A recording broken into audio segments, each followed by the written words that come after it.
السلام علیکم ورحمۃ اللہ۔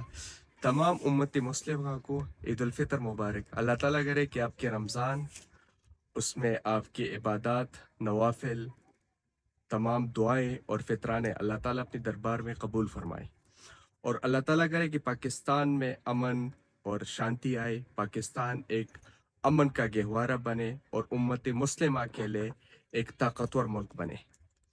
اور ان سب دوستوں کا بے حد شکریہ جنہوں نے مجھے واٹس ایپ پہ میسج کیا، جنہوں نے مجھے کال کیا، اور جن کی میں کال بھی نہیں ریسیو کر سکا ان کا، جنہوں نے مجھے میسیجز کیے، جنہوں نے مجھے سوشل میڈیا پر مبارکباد دی، ان تمام دوستوں کا بے حد شکریہ، اور ان تمام دوستوں کو ڈھیروں مبارکباد۔ اور اللہ تعالیٰ کرے کہ پاکستان کے تمام دشمن نیست و نابود ہو، جو پاکستان کو مٹانا چاہتے ہیں، جو پاکستان میں دہشت گردی پھیلانا چاہتے ہیں، اور جو امت مسلمہ کے لیے ناصور ہے۔ دعا میں یاد رکھیے گا۔ اللہ حافظ۔